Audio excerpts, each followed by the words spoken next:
मंत्री गुलाबराव पाटील यांचे चिरंजीव प्रताप पाटील यांना उमेदवारी दिलेली, कुठेतरी एक नाराजी बघायला मिळते। शिवसेनेच्या कार्यकर्त्यांनी पाठ फिरवलेली आहे, फक्त आपण आणि आपण चंदू भाऊ चिरंजीव या ठिकाणी, कोणीही या ठिकाणी उपस्थित नाही। महायुतीचे उमेदवार हे आज काल रात्री जाहीर झाले। त्याच्यामध्ये आदरणीय नंदूभाऊ महाजन यांना महायुतीतर्फे विधान परिषदेची उमेदवारी मिळालेली आहे। आणि राहिला विषय नाराजीचा, तर उमेदवारी मागणं, तिकीट मागणं हा प्रत्येकाचा अधिकार असतो। या प्रोसेसमध्ये प्रत्येकजण आपली मागणी करत असतो। आणि तुम्ही जे म्हणतायत की माझ्या व्यतिरिक्त इथे कोणी उपस्थित नाही आहे, तर आदरणीय चंद्रकांत पाटलांचे चिरंजीव इथे उपस्थित आहेत, आदरणीय आमदार किशोरप्पा यांचे चिरंजीव इथे उपस्थित आहेत। गुलाबभाऊ काही कारणांमुळे, त्यांना काही काम असल्यामुळे ते मुंबईत थांबलेले आहेत, त्याच्यामुळे ते इथे उपस्थित राहू शकले नाही। बाकी नाराजीचा असा काही विषय नसतो। आम्ही सगळे महायुतीचे कार्यकर्ते आहोत, महायुतीला मानणारे आहोत। महायुतीच्या उमेदवाराला निवडून येण्यासाठी जे प्रयत्न हवे असतील ते आम्ही निश्चित करू।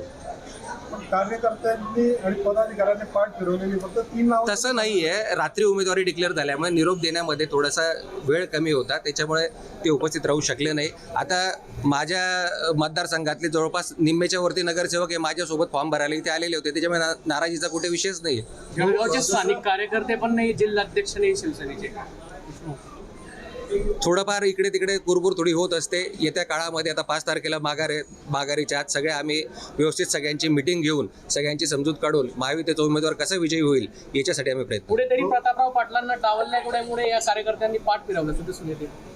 नाही, तसं म्हणता येणार नाही। मी तुम्हाला आधीच सांगितलं की रात्री उमेदवारी जाहीर झाल्यामुळे थोडासा गोंधळ झाला आणि निरोप द्यायला उशीर झालेला असल्यामुळे ते कार्यकर्ते येऊ शकले नाही, एवढंच बाकी काही। प्रभाव दावेदार मानले जात होते प्रताप पाटील, निश्चितच प्रताप पाटील हे प्रभाव दावेदार होते, त्याच्याबद्दल काही शंकाच नाही। परंतु वरिष्ठ लेवलला आदरणीय मुख्यमंत्री असतील, दोन्ही उपमुख्यमंत्री असतील, आमचे शिंदे साहेब असतील, यांच्या बैठकीमध्ये जो निर्णय होतो तो आमच्यासारख्या कार्यकर्त्यांना हा मान्यच करावा लागतो।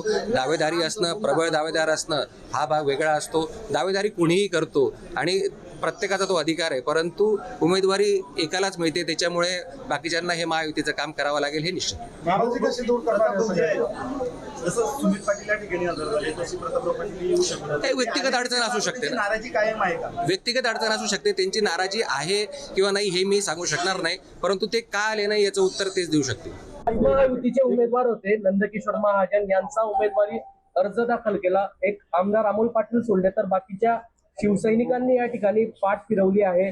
प्रतापराव पाटील असतील, आपण असाल, विष्णुभाऊ बंगाडे असतील, जेही मुख्य पदाधिकारी होती यांनी पाठ फिरवली। कुठेतरी नाराजी आहे का त्यांना उमेदवारी मिळाल्यामुळे? नाराजी मुळीच नाही, त्यांचा निरोप आला असता आम्हाला तर आम्ही 100% गेलो असतो। प्रताप भाऊ त्यांच्याकडे कीर्तनाचा कार्यक्रम, वेगळे कार्यक्रम चालू आहे तिथे होते। किशोरप्पा पाटील यांचे सुपुत्र आमचे तिथे भाऊ होते, आणि नंतर चंदू अण्णा सोनोनी यांचे सुपुत्र गौरव सोनोनी होते। तर पक्षातून 2-3 प्रातिनिधिक स्वरूपात लोक तिथे होते त्यांचा फॉर्म भरण्यासाठी, पण आमची इकडे तयारी चालू असण्या कारणाने आम्ही सगळे नगरसेवक सगळे आम्ही एका बाजूला होतो, म्हणून आम्ही आमची फॉर्म भरायची तयारी असताना आम्ही तिकडे नाही जाऊ शकलो। महायुतीच्या उमेदवाराचं काम नाही करणार आहे का? महायुतीच्या उमेदवाराचं काम करायचा प्रश्न येत नाही। आमचा असं मैत्रीपूर्ण लढत आहे। काम फक्त आता मतदार करेल, मग ते महायुतीच्या कोणत्या उमेदवाराला मतदान करतील, बंडखोराला देतील की चिन्हावर असलेल्या उमेदवाराला देतील, तो त्यांचा प्रश्न।